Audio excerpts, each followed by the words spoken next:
欢迎收看《有话好说》，我是叶明兰。过去10年来，国内的气喘患者增加了20多万人，这个数字是相当的惊人。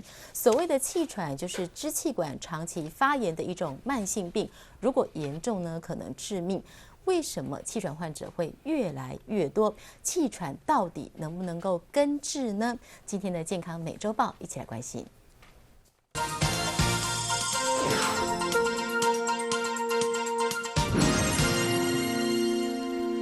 为您介绍来宾，第一位是台湾气喘咨询协会理事江伯伦。主持人你好，各位观众大家好。第二位是中医师李家雄。各位朋友大家好。第三位是振兴医院过敏免疫风湿科主任李庆兴。主持人好，各位观众大家好。好，我们刚刚说到了这个气喘是支气管呢长期发炎的慢性疾病。那为什么会气喘呢？诱发它的因子有很多。如果气喘严重的时候，为什么会造成生命危险？首先来看下面的 VCR。23岁的小强从小就受到气喘的折磨，尤其每当生活上遇到压力或焦虑一来袭时，气喘就更容易发作。我从幼稚园到现在都有气喘，对啊，可是现在就有在控制中，就觉得情况都很 OK。因为我现在工作压力很大，然后又是学生，然后只要在赶案子的时候就会气喘。气喘其实是一种支气管长期持续发炎的慢性疾病，除了遗传的体质之外，过敏源还包括气候的急速变化、动物的毛屑，甚至压力过大，都会导致气喘的发作。而气喘急性发作的时间相当的快速，如果没有处置得当，往往在数分钟之内就会造成支气管的急性收缩，会有窒息的危险。我们叫做心因性的气喘，那就是它有在焦虑紧张的时候就会喘起来哈。那这个基本上还是因为它有气喘的基因在，所以才会这样子。所以对我们来讲，这个心因性的气喘呢，还是要回到基本面去看看它到底是有没有过敏的体质，然后有没有导致气喘恶化的各种因素。由于目前临床上并没有根治气喘的方法，因此医生建议病患平时就要尽量避开过敏源，并且养成平日以药物控制病情的习惯，才能够有效的压抑支气管发炎的现象。千万不要等到急性期发作的时候才针对症状做治疗，以免为时过晚。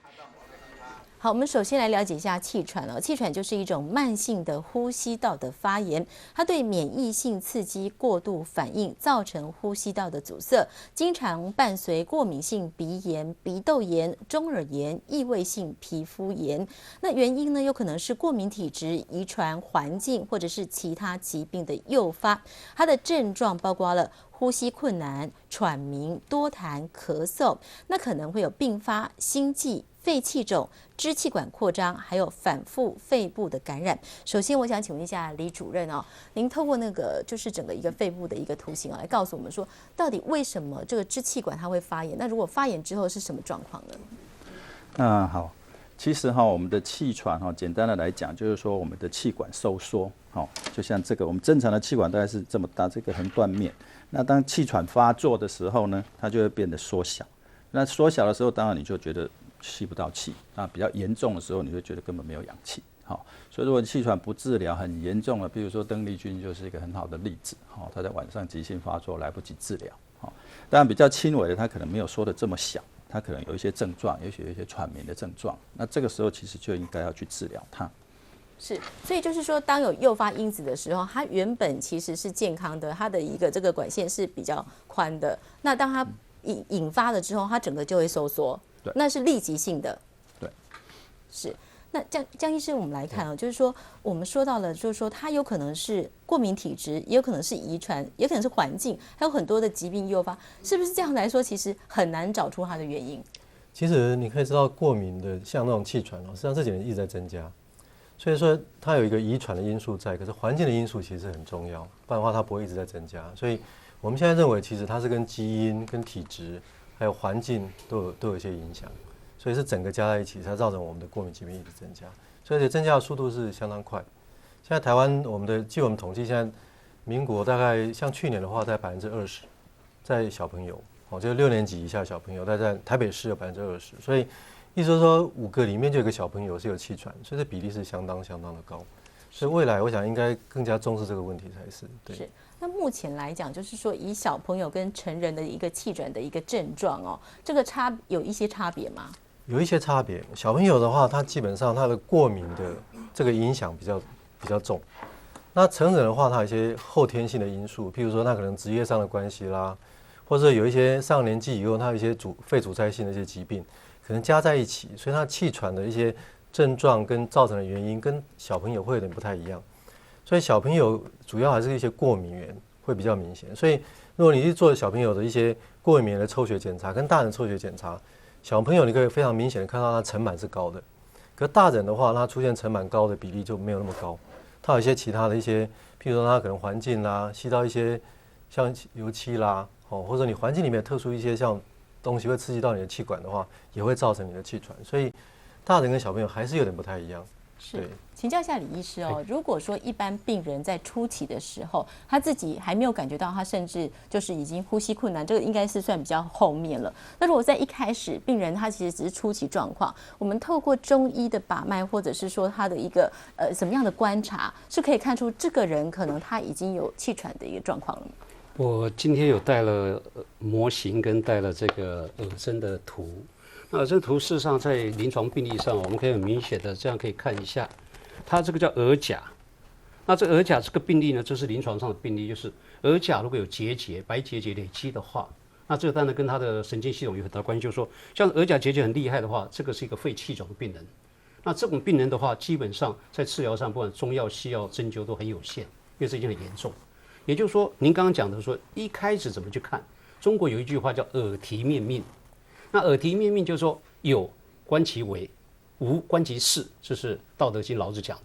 就是说，有状况的时候，我们观其一些症状；没有的话，观其他可能是找的气势。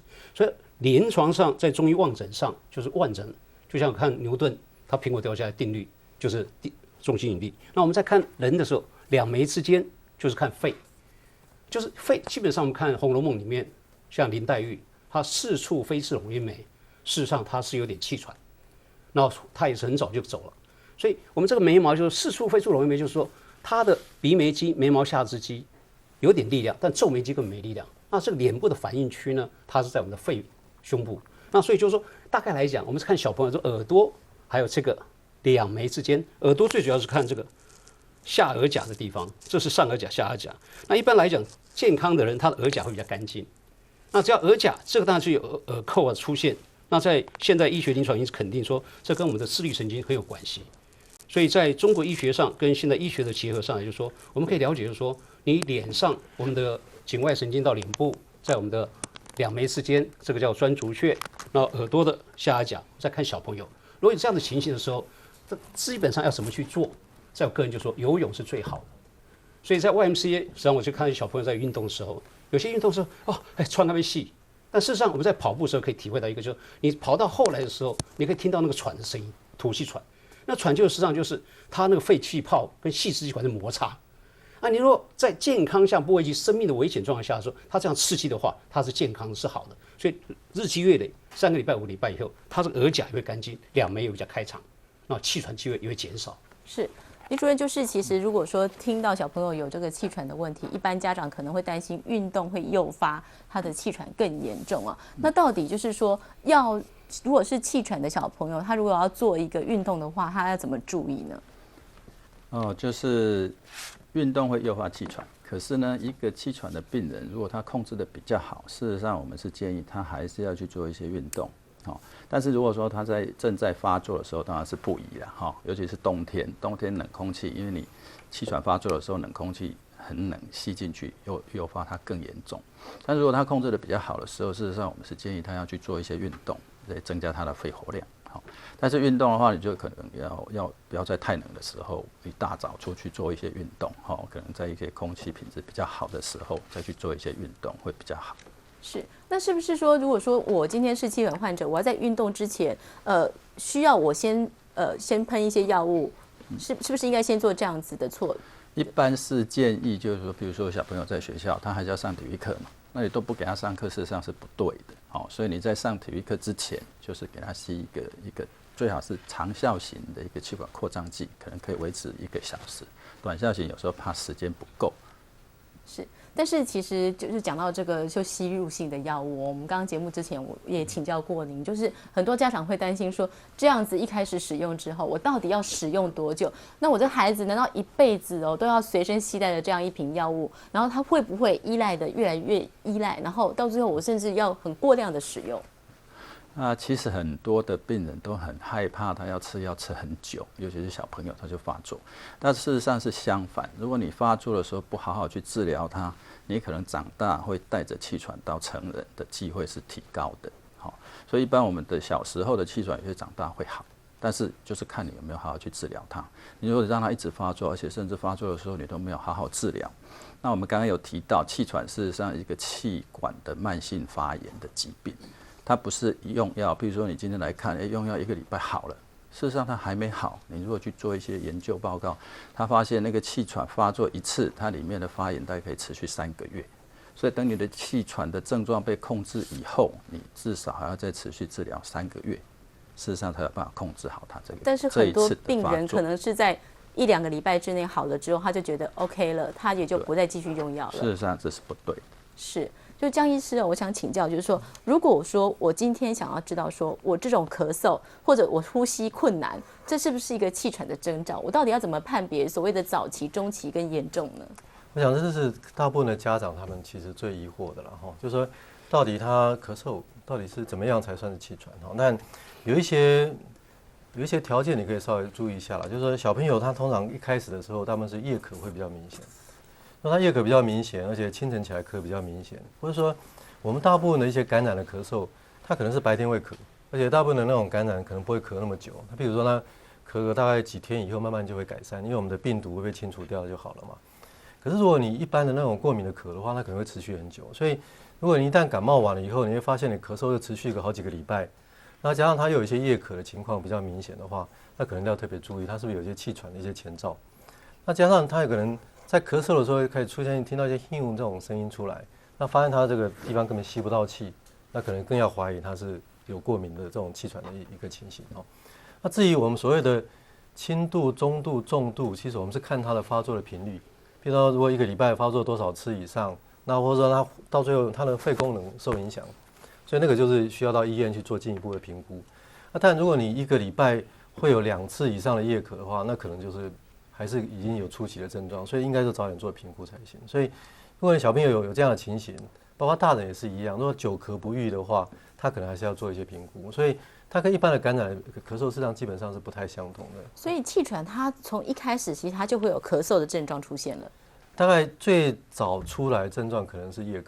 那夜咳，譬如说小朋友他很明显是晚上睡觉就开始咳几声。那成年人也是这样吗？成年人也会比较明显，尤其是其实我们这些过敏的咳嗽哦，它碰到一些温度、湿度的改变会特别敏感。我想刚才为什么李主任提到，就是说冷空气对它会比较有一个很大的刺激，就是说你会发现每次气喘发作，大部分都是在季节交替的时候，不是在这种春天啊，不然就在秋天。所以我们大部分小朋友会建议他春天、秋天要特别注意。那其实我刚才主任提到，就是说用药怎么样用药，为什么到底要用多长的药？其实我们大部分是建议在春天、秋天的时候其实我们用药分2种啦，一种是急性的控制的药，一个是保养的药，就是所谓的那种慢性的控制的药。即使你没有症状，你在春天跟秋天交际的时候，你那些控制的药，你基本上还是需要服用，可以让它情况比较稳定，它不会因为一个小感冒就变成一个很严重的气喘。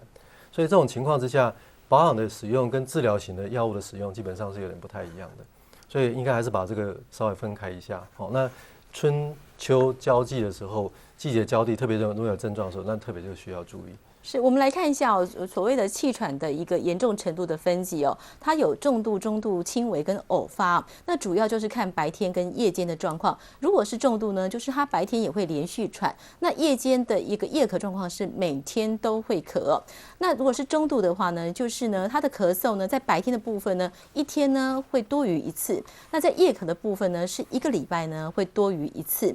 在轻微的部分，就是他每个礼拜呢会有多于1次的咳嗽，那夜咳呢是1个月呢会多于2次偶发性的就是偶尔1个礼拜可能1次的咳嗽，或者是1个月可能有1、2次的夜咳我想请问一下李医师就是一般如果说我们看到这个气喘的患者来看中医的话，我们会怎么样来判别说他的一个程度，然后跟他的体质要怎么样做配合？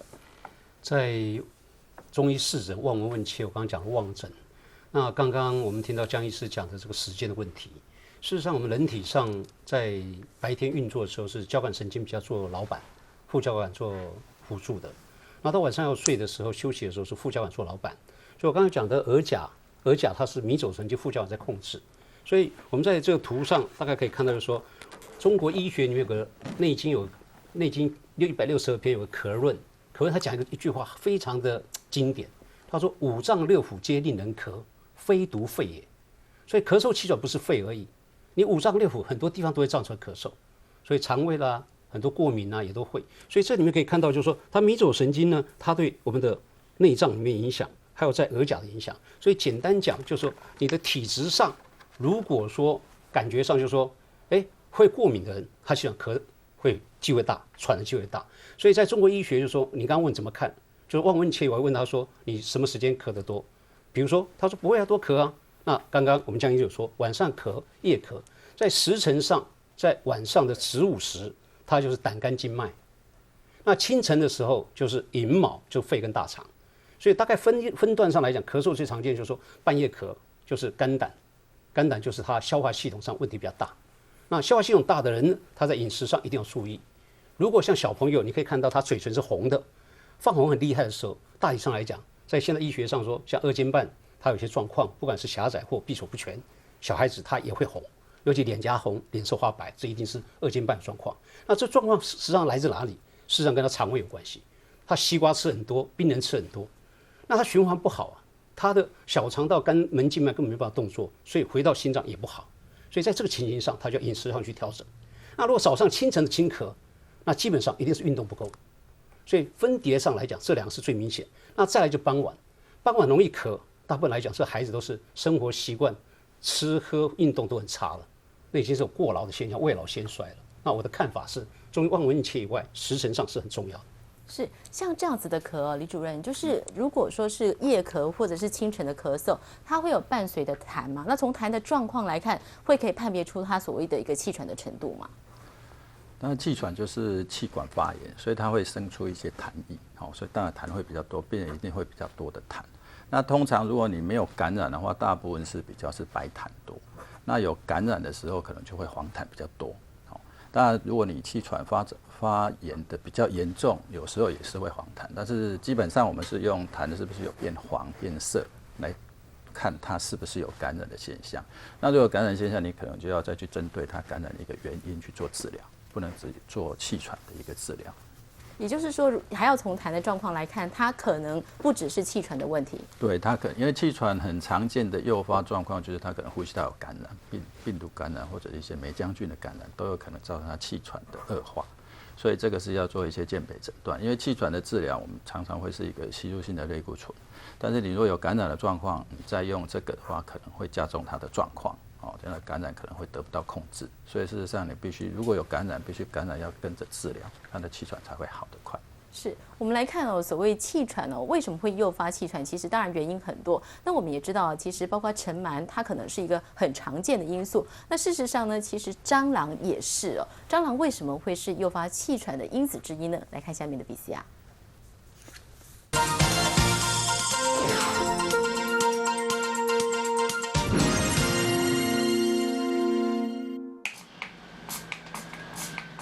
譬如说你有清洁剂或什么，你就加水下去，然后把它稀释，然后要喷之前给它摇，有泡沫对着它的头部喷，等它四脚朝天，就把蟑螂杀死了。常在住家环境中出现的蟑螂，不但不利于环境卫生，医界更发现蟑螂居然是仅次于尘螨的气喘元凶。小孩过敏的诱发因子有50% 是蟑螂。你对蟑螂过敏，那你会对它的尸体、对蟑螂的排泄物都会过敏。医界惊讶发现，难缠的蟑螂居然是重大气喘过敏源，而民众也常常忽略这一点。不过，在对抗蟑螂的过程中，如果选错方法，反而会诱发气喘。我们希望不要用喷雾式的杀虫剂，因为这样很容易诱发过敏气喘。我们希望用诱饵式的，类似蟑螂屋。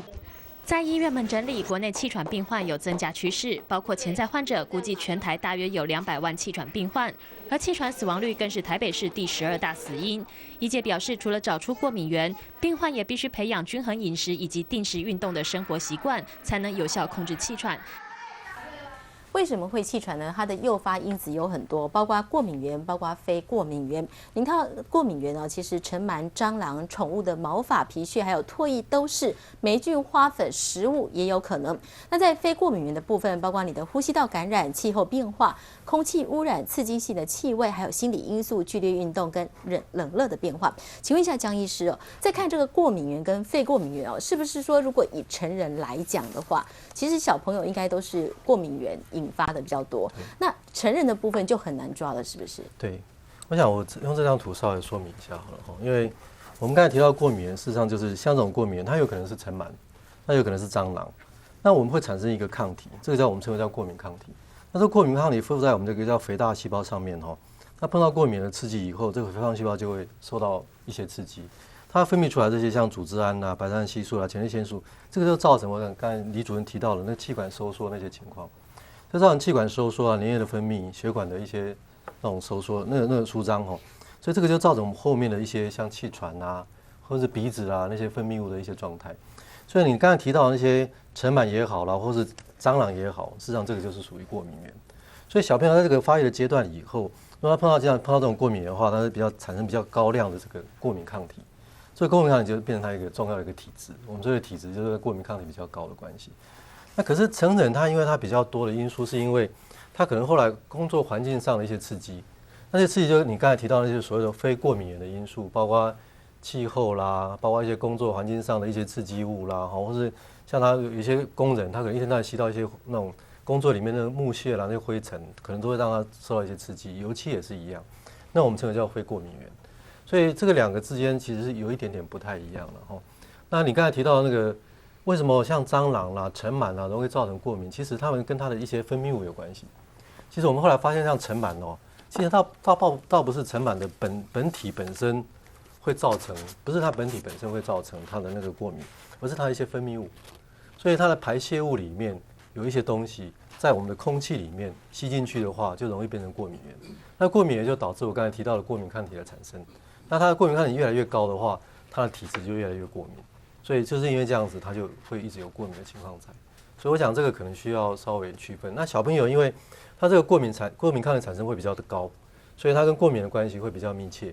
那大人相对的其实比较没有那么相关性，所以两个之间有一点点不太一样。所以如果是成人的气喘那一般来讲在判别上，我们需要做什么样的检查才能确定说我是因为什么因素吗？其实他大部分还是可以做过敏的测试了不过我相信他做出来的比例没有像小朋友那么高，因为小朋友如果你给他做检查的话，像尘螨的话在90%，刚才提到蟑螂在40%那如果霉菌的话可能20%，花粉在台湾是差不多7%，那猫毛狗毛也是7%左右所以其实它不是那么高。可成人，我上次台大那个郭寿勇教授他做的那个检查，其实成人大概不到30%尘螨过敏，所以它反而是其他的因素造成的，所以它相对来讲它的过敏抗体的浓度也没有像小朋友那么高，所以这两点可以做区分所以我想，可是要做诊断的话，应该还是从他临床上的症状，加上他的肺功能有没有改善、有没有改变，做一个依据来诊断这个成人是不是有气喘。诊断上基本上是没有太大差别的，只不过过敏源上面有一点差别。是主任，您刚刚有说到，就是如果说透过那个简单的一个呼气的一个实验，你可以知道说自己可能是有这个潜在的一个气喘问题了。对，那是一个比较简单的一个肺功能，因为肺功能可能要有一个大的机器要排时间。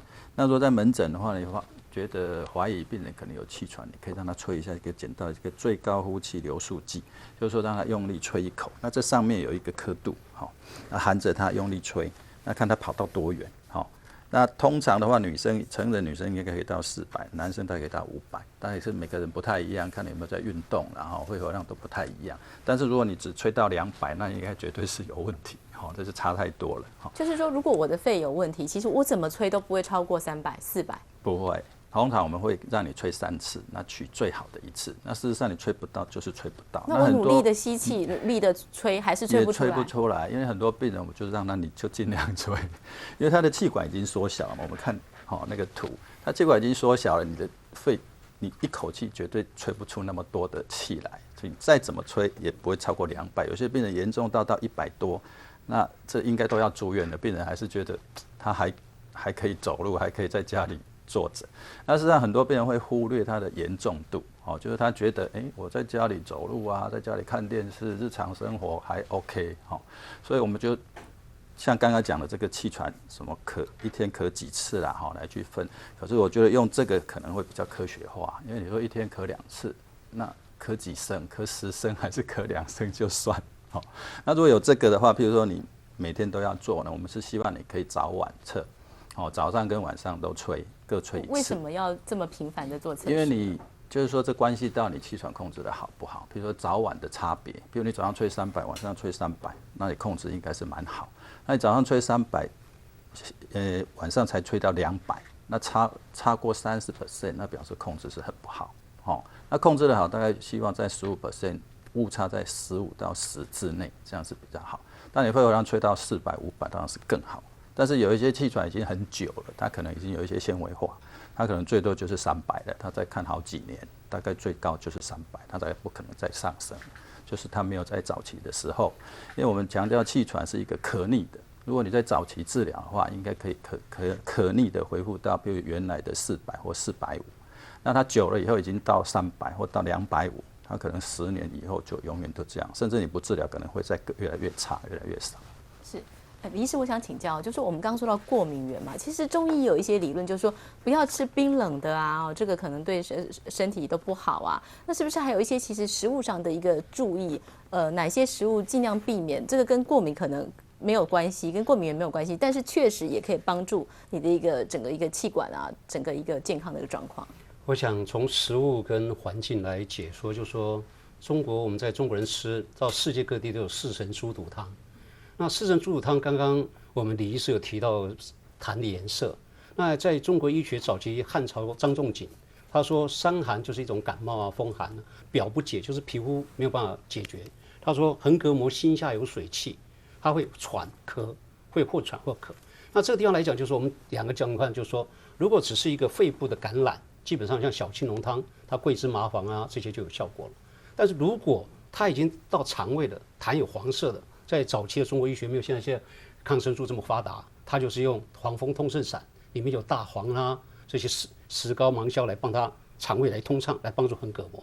那再来，如果说像他咳得很久，一直没办法，他就肝肾阴虚，已经5脏6腑都很累了，他就用6味地黄丸。所以我在食疗上，我常讲一个观念：如果是小青龙汤症的小朋友，他也不吃药了，但好像有咳，好像没咳，好像有喘没喘，那我可以建议说，这小朋友平常的汤佳肴里面就是像酸辣汤、麻辣火锅、连锅汤，连锅汤里面也有一些这个辣的这种像五香这些东西在里面，让它毛细孔开张。那如果所以可以适度吃一些辣，适度吃一些辣的，因为中国医学讲肝心脾肺肾，肺就是辛辣去刺激。那如果说像我们刚刚讲的肝肾阴虚已经很累了，那基本上在中国医学中国人参，在我们一般吃的是牛杂汤、羊杂汤、哈水汤、麻油鸡汤，这基本上对它的蛋白质补充会很好，肝肾会很好。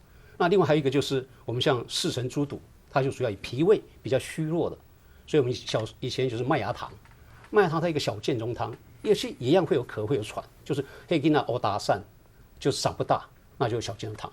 而事实上在19世纪、20世纪的时候，他在欧美跟日本有些肺部专家研究，他说很有趣，就是说可以发现，就是说在铜矿的工人跟石棉的工人，他肺是右3叶左2叶，他的肺的坏的不一样。像石棉的，它是上面的肺叶坏的比较多，那如果是铜矿的，下面比较多。而且他们发觉到他们的肺气肿、气喘的时候，他们睡觉的习惯也不一样。如果是右边的话，他会靠这边来，右边来睡；左边的话，他要让他压迫，让他心脏心肺的功能比较好。所以在早期，他说我们在看现在孩子，就说你只要看孩子突然肩膀很耸，那嘴真红，基本上他可能要咳要喘，吃东西要开始注意，他免疫力可能有问题，或者一滴灯滚，那就要稍微注意说不要玩太多。那如果像一般来讲，我们在背部在抓的时候，他背部他缩的腰酸背疼，他就下面的肺叶比较差。所以在事实上来讲，就是说，如果是上半身耸的，就要吃我们刚刚讲的连锅汤，还有像酸辣汤。那如果是下半身要弯腰驼背的这种类似的气喘咳嗽，他就要吃羊杂汤、牛杂汤啊、麻油鸡汤这些来调理。是好，我们来接几位观众朋友的电话，我们来接桃园吴先生的电话。吴先您好，吴先，主持人你好，你好，请说。我是曾经那个气喘大概有7、8年了，从我大3开始到17、8年那个气喘，后来就是靠打坐之后半年就没再发作。是。我觉得打坐可能就是因为让我的那个气喘本来感觉会好像是痉挛还是怎样哦，那因为打坐的关系让我放松到最后好像就整个控制的蛮理想的。是，所以您大3的时候，那个时候会气喘的原因是什么？可能是环境的关系，因为那个住的房子太吵了，然后感冒生病，后来突然那个发作起来。那听我母亲讲，我小时候得过百日咳啦，因为我也是早产儿啊。是。那个时候好像那个肠胃跟呼吸道不是很理想。所以您现在是打坐已经半年，打坐之后半年没有再复发气喘了。就打坐之后半年之后就开始一直没发作了。是。那偶尔如果稍微有一点不适，大概润喉丸什么就可以度过去了。好，谢谢您的分享。我们再来接台北肖先生的电话。肖先生您好。肖先生。您好，肖先生，您在线上，请说。好，那个肖先生，麻烦您再拨一次电话，可能这个线路有点状况。我们再来接下一通电话，是彰化王小姐的电话。王小姐，您好。喂。你好，请说。喂，你好。喂，你好。您好，请说。喂。是，您在线上，请说。喂。王小姐听得到吗？喂，你好，我想一下哈，我们家小朋友气喘啊，他手会颤抖，那是因为气喘的原因吗？还是有其他的原因？是，那这样的症状很久了吗？因为他从国小哈，因为我们原本不知道他是气喘，那他是过敏性鼻炎。是。对，那后来就是。去年才知道说他有一次在学校血压飙到190几，是。对，然后胸闷这样子，然后呼吸喘不过气来，然后学校老师跟我讲之后，我带他去检查才知道是气喘。好，再来接下一通电话，台中邱先生的电话。邱先生您好，邱先生，您在线上，请说。嘿，请说。喂。我请问那2位医师啊，我请问2位医师啊，是，请说。我从小就会那个气喘，到现在已经60几岁了，是，都没有那个治好。那像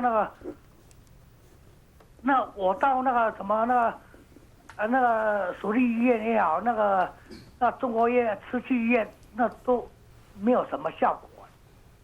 到底我是那个，就从小就会气喘，就到那个现在。所以您有长期的服药吗？肺功能啊，是。到你有没有这长期的配合吃药？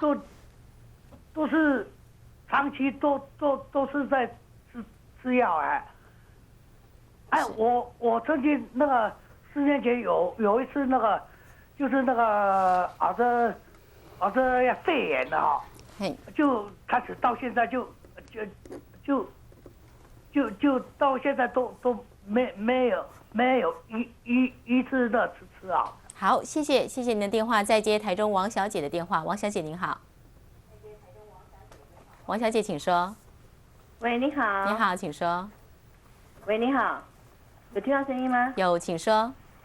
是那个我儿子他3岁半开始气喘发作，是，然后我们也吸那个类固醇吸了1年半多，现在即将满6岁。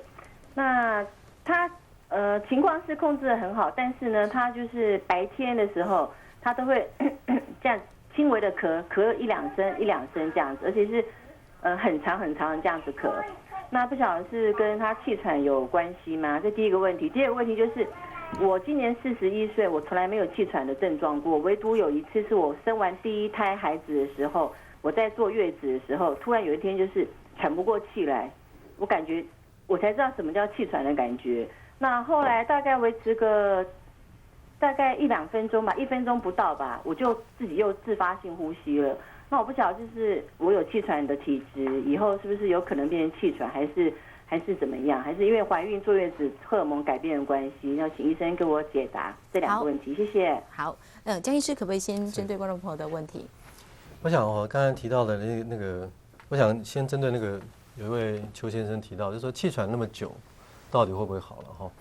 那其实我们后来发现，其实小朋友在小时候，譬如说小学以前，如果他控制好的话，其实他好起来机会比较高。譬如说我们刚才提到，就是说我们现在小朋友大概有20%的一个流行率嘛，哈。可是你会发现，他从国中到高中，其实后来做了调查，剩下8%，意思说有12%在这个青春期的时候好起来。所以如果你小时候的控制好的话，那大概比较容易好起来。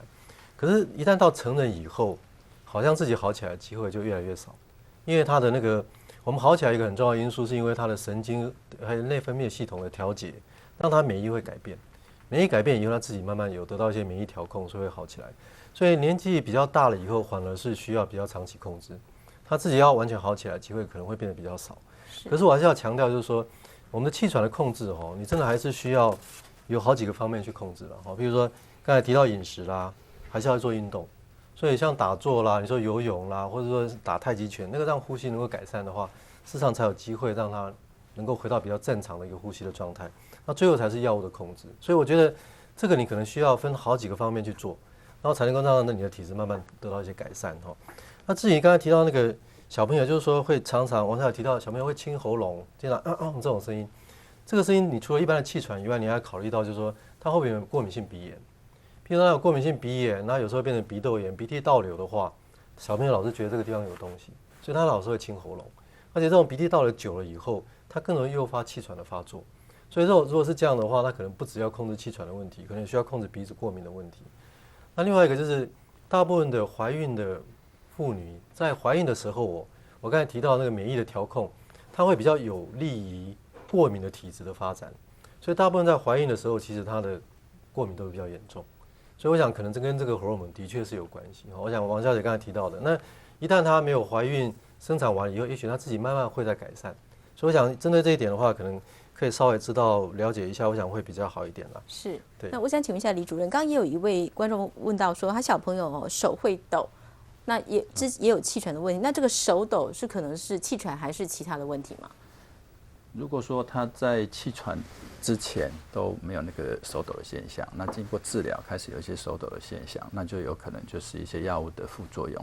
因为我们事实上我们用的药物就是一个交感的兴奋剂，交感兴奋剂呢，它的副作用就是会有一些心悸，可能心跳会比较快，或者是手会有发抖的现象。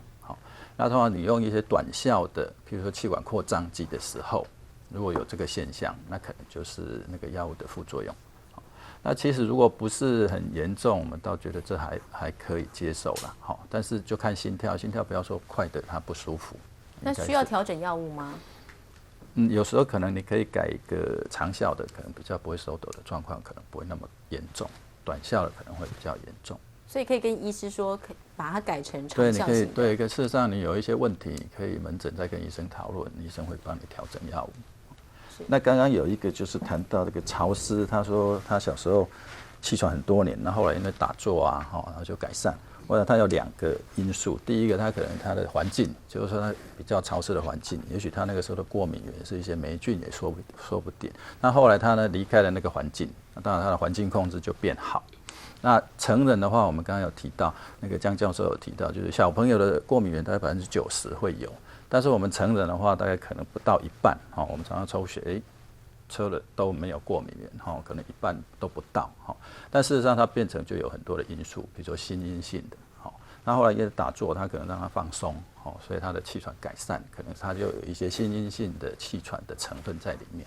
是，好，我们先休息一下，我们稍后回来继续来关心气喘的相关问题。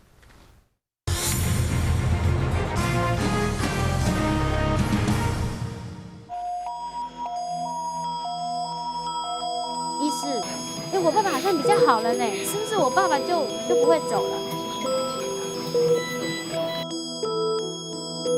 所以常常家属会问说，还有多少时间可以活多久？那个不是医师可以决定的，那是上帝决定的。4月27日晚上10点，公共电视13频道，独立特派员拔管之前。失业、低薪、穷忙、贫富差距扩大、贫穷世袭化。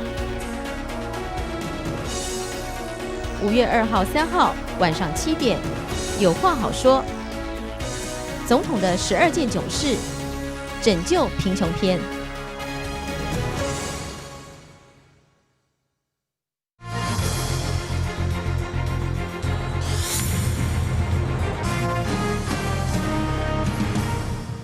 欢迎回到节目的现场，我们关心气喘的问题，也发现现在的小朋友有气喘的问题是越来越多。那为什么呢？除了是环境因子，除了是过敏源之外，有人说呢，肥胖恐怕也是原因之一。来看下面的 VCR。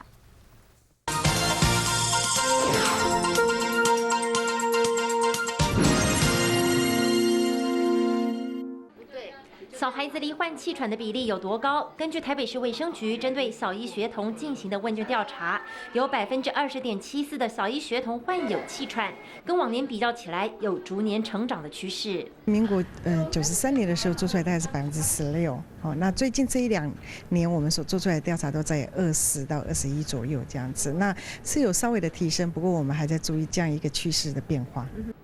气喘已经成为幼童常见的儿童慢性疾病之一，主要的过敏源是屋内尘螨以及猫狗动物皮毛等等，这也让家里有过敏体质儿童的家长特别注重环境卫生。当然就是说你的环境上面啊，像你的棉被啊或者什么的话，你当然要比较注意。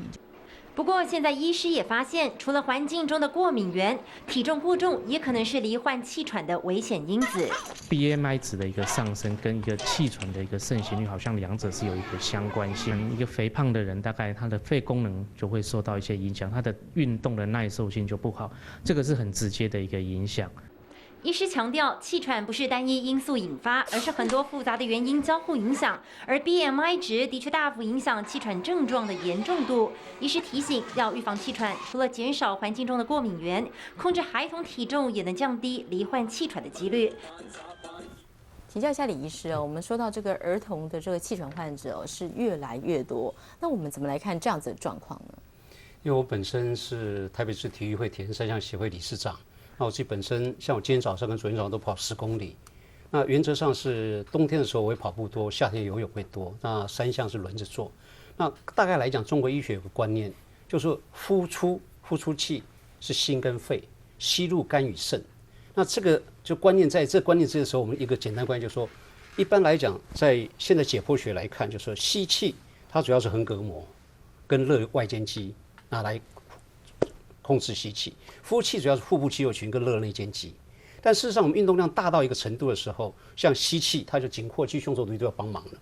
那吐气呢，它脚就要帮忙。所以我常常讲说，跑步的时候，你吸气的时候手稍微用力一点，吐气的时候脚用力一点。那大家会说，都要呼吸啊，怎么可能？游泳也一样。所以大概来讲，就是那个节奏，你自己去锻炼、去学习。所以在游泳上，你看游泳的选手，大部分来讲就蛙式的，他上半身会蝶式会比较大。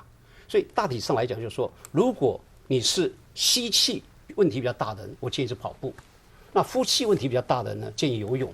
那这个分析呢，好像有点离谱，但是运动有那么多方法，所以除了游泳以外，像羽毛球啦、乒乓球，只要手动的多的，它只要帮助你这个吸呼，它的呼吸的韵律的调整是很重要。所以刚有人提到打坐，事实上在中国医学内经162篇，它有个次法论。那次法论就是一个教医生，就说到毅力的地方，他怎么去冥想。比如把太阳装到心中以后，它东边肝就是绿色树林，西边呢就是肺，那就是看一片金铁。那南方呢就是火花，北方呢就是肾，就是海水。那脾呢就是一片黄土。那各位想起来这个有点乱，但我简单讲，就像唐太宗。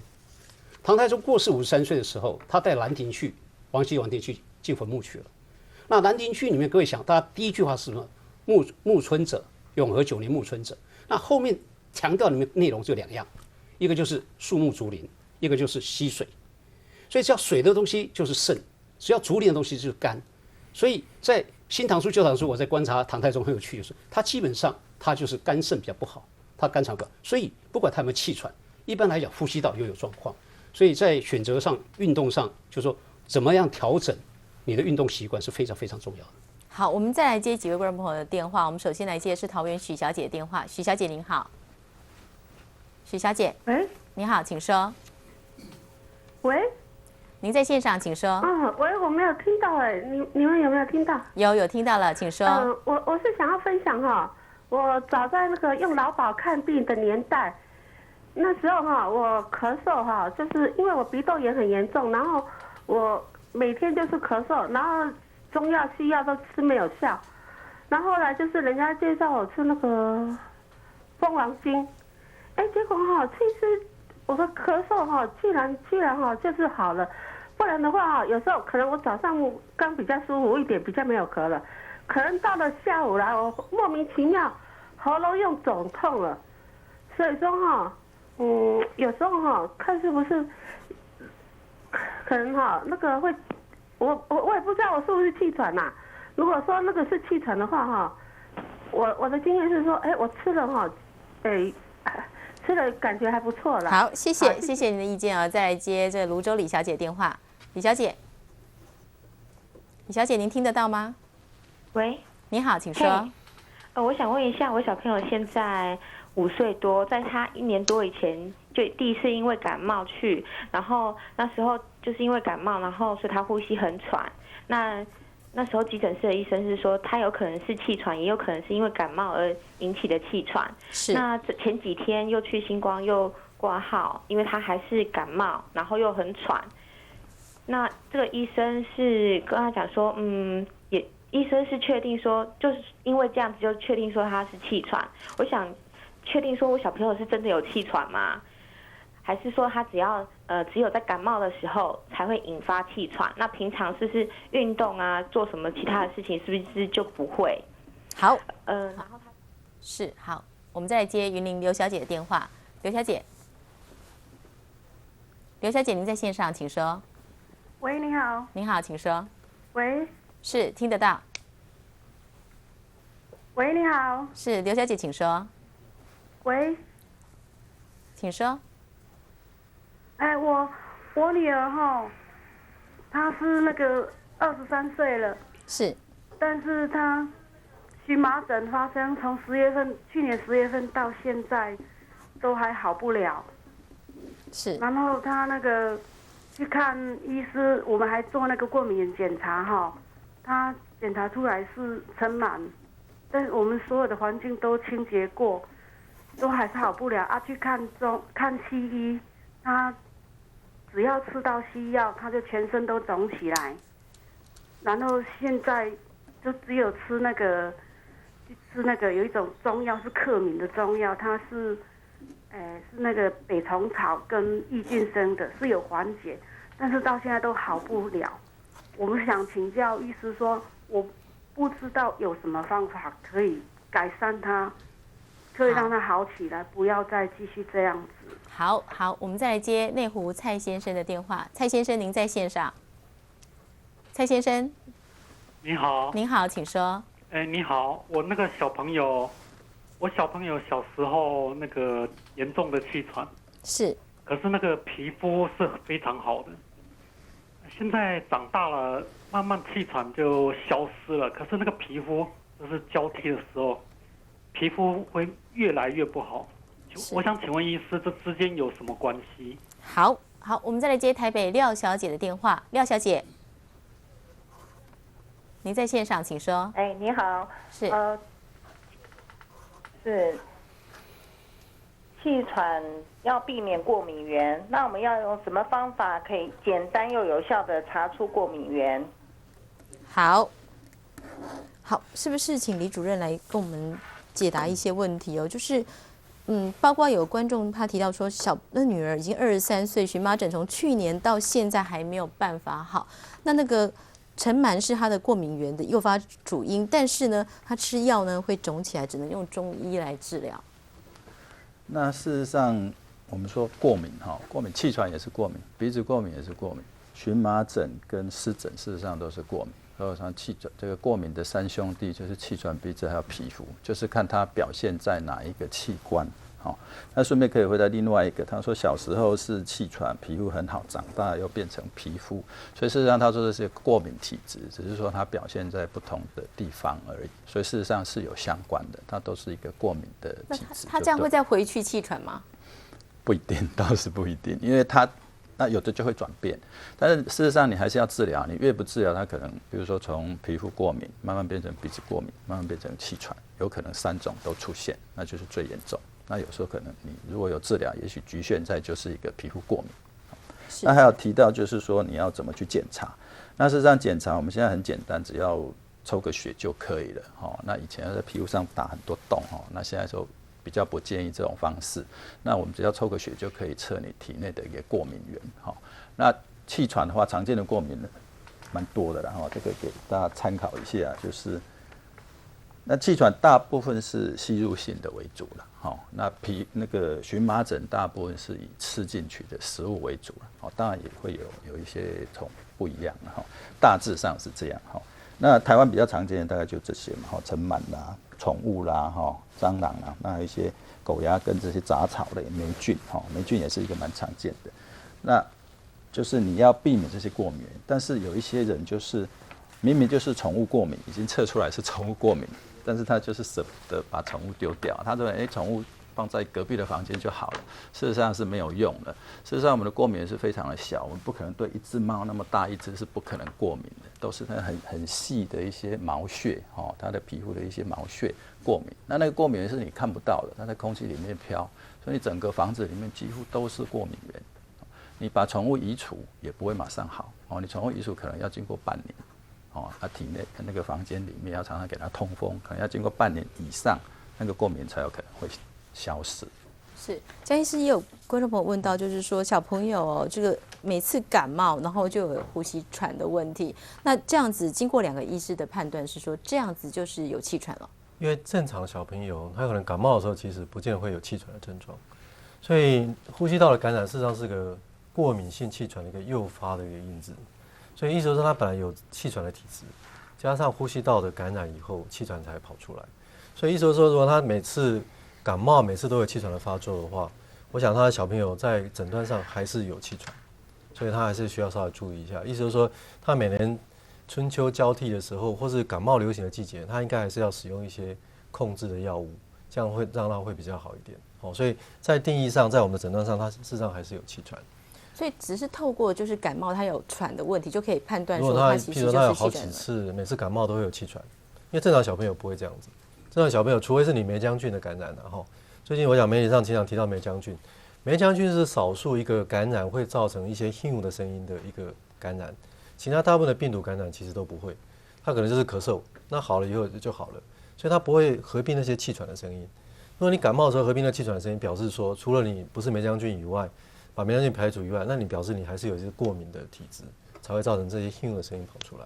所以我想他去看病，医生应该是听到有这个哼的声音，才跟他讲说你有气喘。所以我这样来看的话，我想他应该是有气喘，而且是不止1次，他已经有2次以上的发作。所以像这样子的小朋友，他就是在您说的可能特定的季节里面，他就要使用相关的药物来预防他的发生。最好开始到医院去做个评估会比较好。对，是。那如果是老年人或是成年人，也是同样的状况，就是只有感冒才会喘。但老年人他如果成年人的话，他除了我们一般的气喘来讲的话，他可能要考虑另外一个因素了，比如说他如果有一些慢性的阻塞性的肺部疾病，那个也许会造成他可能在感冒完了以后也会咳得比较厉害啦，也吸不到气啦，所以他们在老人跟小朋友的界定上可能会有点不太一样。不过小朋友如果是像这个样子的话，基本上就是算气喘的一部分。另外我要补充说明，就是说刚才刘小姐提到那个荨麻疹，那荨麻疹如果已经超过1年以上的话，其实在我们的诊断上其实不叫做急性荨麻疹，它是慢性荨麻疹。慢性荨麻疹其实跟过敏不见得有关系，所以他可能要了解这一点。它慢性荨麻疹的因素可能很多，比如说有些人是幽门杆菌的感染啊，或者它产生一些自体抗体啦。所以那种慢性荨麻疹有时它就是情绪紧张、荷尔蒙的关系，或是热，它可能荨麻疹就跑出来。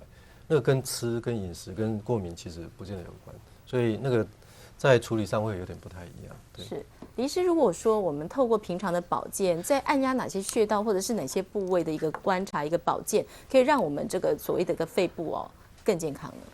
一般从鼻窦炎开始谈，就是说针灸大成里面提到，就是上心穴，神庭上心就是发际线直接鼻这个地方。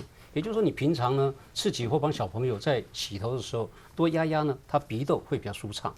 那当然，大家很多会讲说，鼻子迎香这是不是更有效？事实上，上心非常有效。另外再来呢，就是这个曲尺穴。曲尺穴呢，就是肘弯这个地方的曲尺，就是我们弯起来有这个曲尺。曲尺穴它本身呢，它是大肠的经脉的合穴。所以，如果一般来讲，你时常腰酸背疼很累的人，在中国医学就讲说它是肝肾阴虚，这样是六味地黄丸。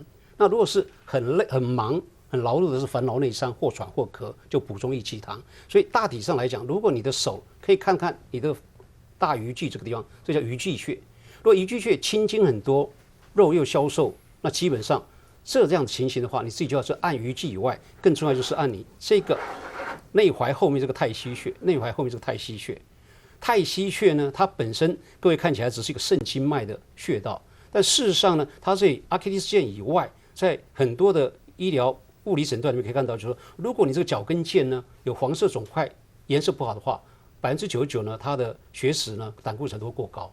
也就是说，你除了运动来改善以外，这个太溪穴的压非常有效。那另外一个就是脚的太冲穴，就太冲动。那这个穴道基本上不管是咳嗽、气喘，或者烦劳内伤啊，或肝肾阴虚呢，这个大拇指跟第二个指头进来1寸的地方，这个行间穴、太冲穴。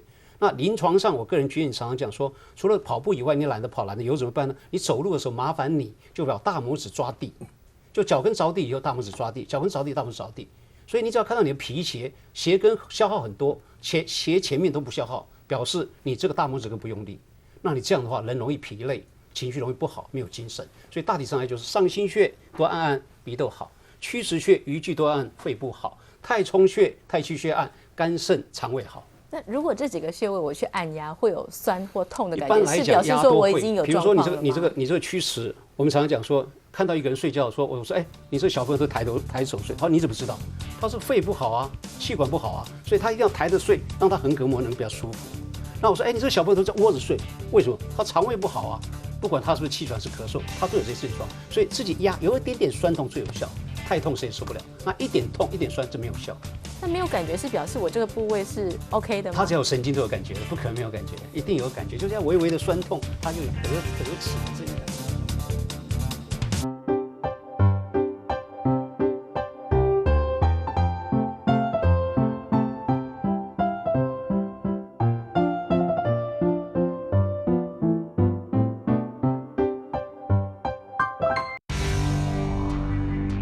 它是生物多样性的乐园，是调节洪水、保护海岸的屏障。它也是西部沿海养殖业的天堂。国光石化打算盖在彰化大城，掀起一波波湿地保卫战。多少湿地因为工业开发遭到破坏，还有多少湿地因为气候变迁快速消失？4月25号起，每晚8点，公视晚间新闻，和您一同珍爱湿地。发现数位南台湾研讨会，由专业讲者带您领略数位媒体新趋势。公民新闻，民众发声，入围多项国际